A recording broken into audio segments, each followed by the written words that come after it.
बिस्मिल्लाहिर्रहमानिर्रहीम। अस्सलामुअलैकुम नाजरीन, मैं हूं आपका मेज़बान नवीद अहमद और आप देख रहे हैं रूहान स्पोर्ट्स। जैसा कि नाजरीन आपको मालूम है कि आईसीसी चैम्पियंस ट्रॉफ़ी को लेकर माहौल बहुत ज़्यादा गर्म है, तो इंडियन मीडिया भी सरगर्म है और कोई मौका हाथ से जाने नहीं दे रहा जिसमें पाकिस्तान को बदनाम किया जाए। इसी तरह का एक वाक़या पेश आया है जिसमें इंडियन मीडिया ने इस बात को बहुत ज़्यादा बहस के तौर पे लिया है और बताया गया है, पाकिस्तान को बदनाम करने की कोशिश करी है कि बलूचिस्तान में धमाका हुआ है और आपके ग्राउंड में आवाम घुस के आ रही है। तो पाकिस्तानी मीडिया की तरफ से एक बंदा खड़ा हुआ और उसने ऐसा मुंह तोड़ जवाब दिया कि चारों खाने चित हो गया इंडियन मीडिया। आइए नाज़रीन वीडियो की जानिब चलते हैं और ख़ुद सुनिए और कमेंट्स में बताइए क्या इंडियन मीडिया सही कह रहा है या गलत कह रहा है। अब बात चैंपियंस ट्रॉफी की करेंगे। बात ट्रॉफी पर आतंकी की साई की भी होगी। पाकिस्तान में 19 फरवरी से चैंपियंस ट्रॉफी की शुरुआत होने वाली है। हुए बड़े आतंकी हमले से पाकिस्तान दहल उठा है। बलूचिस्तान में रिमोट से किए गए इस हमले में अब तक 11 लोगों की मौत की खबर है। वहीं पाकिस्तान में खिलाड़ियों की सुरक्षा पर सवाल कई खड़े हो गए हैं। सवाल पूरी चैंपियंस ट्रॉफी पर है। खिलाड़ियों में दहशत का माहौल है और भारत ने जिस बात की आशंका जाहिर की थी वो अब सच साबित होता हुआ नजर आ रहा है, क्योंकि पाकिस्तान में बम धमाके आम बात है। ऐसे में भारत अपने खिलाड़ियों के साथ कोई रिस्क नहीं लेना चाहता था, लेकिन अब जिस तरीके से घटनाएं सामने आ रही हैं वो चिंता पैदा कर रही हैं बाकी टीम्स के लिए भी। जिसके बाद में बीसीसीआई ने भारतीय खिलाड़ियों के पाकिस्तान नहीं जाने का फैसला तो किया था, क्योंकि भारतीय टीम ने कह दिया था हम पाकिस्तान नहीं जाएंगे, जिस पर काफी हो हल्ला भी हुआ था। बाद में पाकिस्तान के बाहर दुबई में भारत के साथ खेले जाने वाले मैच पर सहमति बनी थी। पाकिस्तान की मेजबानी में होने वाले इस टूर्नामेंट की शुरुआत 19 फरवरी से हो रही है। ऐसे में अब सवाल ये खड़ा होता है कि आतंकी साए के बीच में कैसे चैंपियंस ट्रॉफी होगी। दुनिया भर में पाकिस्तान की जमकर किरकिरी हो रही है। कैसे पाकिस्तान अपने यहाँ आने वाले खिलाड़ियों की सुरक्षा पुख्ता कर पाएगा। चैंपियंस ट्रॉफी से पहले धमाके से पाकिस्तान दहल उठा है। चैंपियंस ट्रॉफी के 5 दिन पहले ये बड़ा धमाका, बहुत बड़ी खबर है। बलूचिस्तान प्रांत के हरनाई जिले में ये बम ब्लास्ट हुआ है। आतंकियों ने कोयला खदान श्रमिकों से भरी हुई बस को उड़ा दिया। बम धमाके में 11 लोगों की मौत हो गई है, 6 लोग जख्मी हैं। रिमोट कंट्रोल के जरिए बताया जा रहा है कि रिमोट कंट्रोल डिवाइस से ये धमाका किया गया। 11 लोगों की जान जा चुकी है, 6 लोग जख्मी स्थिति में अस्पताल पहुंचाए गए हैं। ये श्रमिकों से भरी हुई बस थी। कोयला खदान श्रमिकों से भरी हुई बस को टारगेट किया गया और फिर कर दिया जोरदार हमला। जिस तरीके से इस हमले को लेकर खबर सामने आई है वो वाकई दिल को दहलाने वाली है। और पाकिस्तान में एक बार फिर से ये पूछा जाना चाहिए कि क्या इस तरीके से आतंकी साए के बीच होगी चैंपियंस ट्रॉफी। इसमें सेफ्टी सिक्योरिटी को लेकर इंतजाम क्या हैं। दावे तो बहुत बड़े बड़े थे। इसमें भारत का स्टैंड एकदम सही साबित होता हुआ नजर आ रहा है कि हाँ, साफ कह दिया गया था टीम इंडिया की तरफ से और बीसीसीआई की तरफ से कि टीम इंडिया पाकिस्तान नहीं जाएगी। और ये जो तस्वीरें हैं ये बता रही हैं कि कैसे वहां दीवारें फांदकर कोई भी जा सकता है। और साथ ही साथ चैंपियंस ट्रॉफी शुरू होने से ठीक 5 दिन पहले हुआ बड़ा आतंकी हमला, 11 लोगों की जान चली गई। सभी मेहमान मेरे साथ में जुड़ गए हैं। सबसे पहले हुसैन जावेद जी, आपसे पूछना चाहूंगी, पाकिस्तान जिसकी तरफ से दावे बड़े बड़े किए गए कि सेफ्टी सिक्योरिटी के सभी इंतजाम हैं, लेकिन क्या इंतजाम है? 5 दिन पहले बड़ा धमाका हो गया, 11 लोगों की जान चली गई। रचना जी, आपका बहुत शुक्रिया कि आपने इनवाइट किया और सभी जो हमारे यहाँ पे गेस्ट हैं उनको भी सलाम है। देखें, बात ये कि हम हमेशा से जो है ना वो चीजों को सही एनेक्स से देखते नहीं है। पहले आप ये समझें, ये जो धमाका हुआ आपकी रिपोर्टिंग बिल्कुल सही है, हरनाई के इलाके में हुआ है, बलूचिस्तान के अंदर हुआ है, ठीक है। ये एक हमारा फॉर फ्लंग एरिया है और यहाँ पे बहुत अरसे से हालात खराब है। ये ऐसे ही जैसे इंडिया के अंदर जो है वो मणिपुर के अंदर हालात खराब है और मैच अगर दिल्ली में हो रहा हो, दिल्ली में इसका कोई फर्क नहीं पड़ता। ये बिल्कुल ऐसा ही है, तो इसको जरा ऐसे समझे। ये आपके साथ ही आपकी शोज में कई दफा मैंने कहा है कि बलूचिस्तान के अंदर हालात सही नहीं है और ये सब हम जानते हैं, लेकिन इसका हमारे जो मेन मेगा सिटीज है वहां पे इसका कोई फर्क नहीं पड़ने वाला।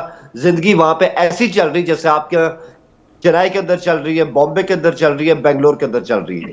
पहले तो ये चीज देख लें। दूसरा, आपने कहा कि कुछ ऐसे लोग आ गए जो स्टेडियम की दीवार को फांद के आगे, तो भाई ये मैंने कल भी एक शो के अंदर बात की थी कि ये फैंस हैं, इनको फैंस के तौर पे ने इनको ऐसा मत समझे कि कोई बाहर लोग थे उनके हाथ में बॉम्ब्स थे, अंदर मैच हो रहा था या अंदर जो भी सरमनी हो रही थी वो उसको तबाह करने आए थे।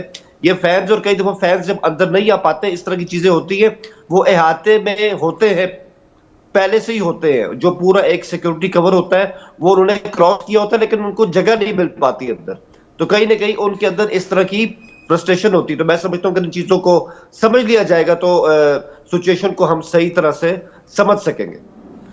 आप कह रहे हैं कि मणिपुर के हालात से इन हालातों को कंपैरिजन कर रहे हैं। मणिपुर में कोई आतंकी हमला नहीं हुआ, मणिपुर में दो समुदायों के बीच में आपसी क्लैश है। और अब हुसैन जावेद जी, आपको बता दूं कि मणिपुर में जो मुख्यमंत्री थे उन्होंने इस्तीफा दे दिया अपनी जिम्मेदारी समझते हुए, और अब वहां राष्ट्रपति शासन लग गया है। सरकार अब करीबी से निगाह रख रही है, वहां पर हालात पूरी तरह से कंट्रोल हों। आप कह रहे हैं बलूचिस्तान में लंबे वक्त से ये सब कुछ चल रहा है, तो क्या पाकिस्तान का हिस्सा बलूचिस्तान नहीं है? क्या पाकिस्तान सरकार, फौज, पुलिस की ये जिम्मेदारी नहीं कि वहां पर हालात कंट्रोल हो? और अगर यूं आतंकी हमले होंगे तो क्या गारंटी है कि जहां जहां मुकाबले होने हैं वहां ऐसा नहीं होगा? गारंटी ये मैम के तमाम टीमें जो हैं जिन्होंने पाकिस्तान आना था इंडिया टीम को छोड़ के, वो यहाँ पे आ चुकी हैं। इसकी जमानत ये है कि अक्टूबर में जो सिक्योरिटी प्लान पीसीबी ने आईसीसी से शेयर किया था, सब जितने भी हमारे मेंबर कंट्रीज हैं वो इस पे सिग्नेटरी रहे हैं। इसकी जमानत ये भी है कि अभी ट्राई नेशन का फाइनल कल हुआ और आपने देखा है ये जो मैचेस हुए, क्या इन मैचेस के बीच में आपने कोई हंगामा देखा है? जब ये मैचेस हुए हैं, लाहौर में हुए हैं, कराची के अंदर हुए, क्या इन शहरों में कोई आपने बॉम्ब ब्लास्ट देखे हैं, धमाका देखा है, दंगा देखा है, बलवा देखा है? तो आप मुझे बताएं। तो मैं आपको अभी से बता रहा हूँ, ये जहां जहां मैचेस है, पिंडी हो गया, लाहौर हो गया, कराची हो गया, यहाँ पे अमन ही रहेगा, सिक्योरिटी बहुत टाइट है और टीमें बहुत अच्छे माहौल में यहाँ अपना प्रयास कर रही है। आप बार बार कह रहे हैं कि अच्छा माहौल है, आप कह रहे हैं सेफ्टी सिक्योरिटी के इंतजाम है, ये बातें कहीं से कहीं तक हजम हो नहीं रही। ओपनिंग सेरेमनी में लोग दीवानों को फांदकर स्टेडियम में चले गए और ये अच्छी खासी भीड़ है, अगर गिनने पर आऊंगी तो सैकड़ों में चली जाएगी। सबसे बड़ी बात ये कि हर एज के लोग इसमें दिख रहे थे, ऐसा नहीं है कि सिर्फ युवा थे, नाबालिग बच्चे भी दिख रहे हैं, युवा भी दिख रहे हैं, अधेड़ उम्र के लोग भी दिख रहे हैं। और उससे भी बड़ी बात ये, 5 दिन पहले बड़ा धमाका हो गया। मनोज जी, मुझे लगता है इस पर रिवर्ट जरूर करना चाहेंगे। मनोज जी, पाकिस्तान में होने वाले चैंपियंस ट्रॉफी को लेकर सवाल शुरुआत से हो रहे थे और अब धीरे धीरे वो एग्जाम्पल सामने आने लगे हैं कि क्यों टीम इंडिया ने फैसला किया कि हम नहीं जाएंगे पाकिस्तान। देखिए, अभी हुसैन जावेद जी की बात का मैं जवाब देना चाहूंगा। उन्होंने कहा कि सब कुछ ठीक था, हमने ट्राई सीरीज का फाइनल करा लिया, हमने वहां 4 मैचों का अच्छा आयोजन किया। अब देखिए, अच्छा आयोजन और एक आयोजन दोनों में बहुत फर्क होता है हुसैन जावेद जी, क्योंकि अगर आप देखें तो सचिन रविंद्र का करियर जो है वो दांव पर लगा हुआ है। क्या वो चैंपियंस ट्रॉफी में खेल पाएंगे? वो बाद के मैच तो खेल नहीं पाए। तो जिस तरह से वो कैच लपक रहे थे और वो लाइट जो है उसके पिक्सल फट गए थे, और जो है आमतौर पर इस तरह की जो लाइट्स है बहुत जब ऊंचे से आती है, काफी ऊंचे होनी चाहिए, आप जब नीचे होनी चाहिए, और आपकी बहुत ऊपर से लाइट्स आ रही थी, इसका कोई पूर्वानुमान पहले नहीं किया गया, जिससे ये सारी दिक्कतें आई। और वो बेचारा चैंपियंस ट्रॉफी बड़ी उम्मीद के साथ खेलने आया था, वो ट्राई सीरीज के मैच तो खेल नहीं पाया, अब वो क्या आगे खेल पाएगा? अब आते हैं दूसरी बात पर, बम धमाकों वाली जो बात है। खिलाड़ी अक्सर कहते नहीं है, खिलाड़ी बहुत मासूम होते हैं, वो अपनी बात डायरेक्टली नहीं कहते लेकिन इनडायरेक्टली उनकी बातें सामने आ जाती हैं। सचिन तेंदुलकर ने कभी नहीं कहा कि वो पाकिस्तान नहीं जाएंगे, लेकिन राजीव शुक्ला साहब जो वाइस प्रेसिडेंट है रहे बीसीसीआई के, उनकी एक किताब में बहुत साफ तौर पर लिखा हुआ है कि सचिन ने भी उनको कहा था कि वो पाकिस्तान नहीं जाना चाहते।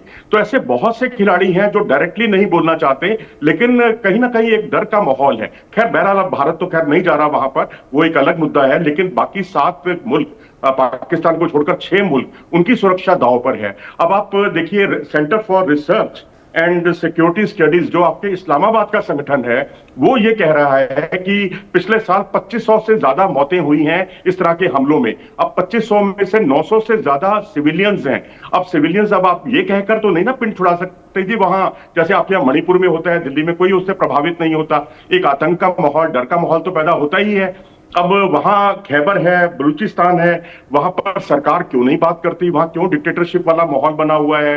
हमारे यहाँ तो जब भी कभी नॉर्थ ईस्ट में इस तरह की घटना होती है, देखिए बड़ी स्वाभाविक चीजें हैं, एक मुल्क है, वहां इस तरह की चीजें होती हैं, लेकिन उसके लिए सरकार बाकायदा बात करती है उनसे कि आखिर वो चाहते क्या है। लेकिन वहां ऐसा नहीं होता, वहां सीधा एक आर्मी का शासन है, और मेरे ख्याल से हमारे जो आर्मी के जो से जुड़े हुए लोग हैं वो इसको ज्यादा अच्छी तरीके से बता पाएंगे। तो एक संवाद की स्थिति भी मैं समझता हूं बहुत कम है। सोडी साहब ने एक पॉइंट उठाया, उन्होंने पॉइंट उठाया कि वही टीम अपना 200% दे सकती है, जो एक सेफ एनवायरनमेंट के अंदर अपनी गेम खेल रही हो। तो साहब कल जो मैच हुआ है, अगर न्यूजीलैंड की टीम अपना 200% देना पाती तो जीत ना पाती, और ये वही न्यूजीलैंड की टीम है, शहर भी वही है जो आपने खुद कहा कि 2002 में यहाँ पे उन पे अटैक हुआ था, जो एक अनफॉर्चुनेट वाकया था, लेकिन उसी शहर में कल वो दोबारा से जो है वो टूर्नामेंट जीत गए हैं। तो लोग आगे बढ़ जाते हैं, एक होता है कि मूव ऑन होना, जिंदगी चलती रहती है। जो आपने कहा कि 2009 का जो हुआ था वाकया बिल्कुल हुआ था, और उसके बाद जो हमारे मैदान थे वहां पर क्रिकेट बहुत सालों नहीं हुई, लेकिन उसके बाद हमें टाइम लगा, लेकिन हमने उस पर रिकवर कर लिया। तो जिंदगी में कठिनाई आती है, हम मार्स पे नहीं रहते हैं, हम इसी जमीन पे रहते हैं। जब कठिनाइयां आती है ना हुसैन जावेद जी, आपको प्रॉब्लम भी आएगी। जब कठिनाइयां आती हैं तो उन कठिनाइयों का जो सामना है वो पोलाइटली भी किया जाता है ना, वो अकड़ नहीं दिखाई जाती कि नहीं आप आ जाइए, सुरक्षा के इंतजाम पूरे होंगे। और वो सुरक्षा के इंतजाम तो ओपनिंग सेरेमनी में ही दिख गए, कैसे लोग दीवारें फांद कर पहुंच रहे थे। क्या गारंटी है कि इसमें कोई आतंकी नहीं जा सकता इस तरीके से बिना चेकिंग के? देखिए, मैंने आपको अभी कुछ देर पहले बताया, जमानत ये है कि ट्राई सीरीज को करने का मकसद क्या था, सबको पता चल जाए हमारे स्टेडियम की सूरत हाल क्या है, सबको इल्म हो जाए कि यहाँ पे सेफ एंड साउंड मैच हो सकते हैं। अब जो इसमें कंसर्न इंडियन टीम के ना, इसको जरा थोड़ा सा समझिए, बाकी जो 6 टीमें उनके ये कंसर्न नहीं है, वरना वो भी यहाँ पे ना आ पाते। तो हमने 6 को कर लिया कन्विंस, और आप जो कह रहे हैं ना कि हमने आकड़ दिखाई, इंडिया से कोई आकड़ नहीं दिखाई, बड़े हमने उनको प्यार से कहा कि आप यहाँ पे आइए, बेहतरीन आपको अपनी जान पे खेल के सिक्योरिटी देंगे। इसके बावजूद अगर इंडिया नहीं आता, इट्स ओके, उनकी अपनी चॉइस है। अब चीजें आगे हो चुकी हैं, अब वो अपने मैच दुबई में खेल रहे हैं, तो अब ठीक है, हमें उसी हिसाब से आगे जाना होगा। जी नाजरीन, आपने इंडियन मीडिया का रिएक्शन सुना, कैसा लगा कमेंट्स में बताइएगा। इस तरह की और वीडियो देखने के लिए रोहान स्पोर्ट्स को लाइक करें, सब्सक्राइब करें और बेल आइकन को ज़रूर क्लिक करें ताकि नई आने वाली वीडियो आपको मिल सके। मुझे इजाज़त दें, मिलते हैं इंशाअल्लाह ताला एक नई आने वाली वीडियो के साथ। तब तक के लिए अल्लाह हाफ़िज़।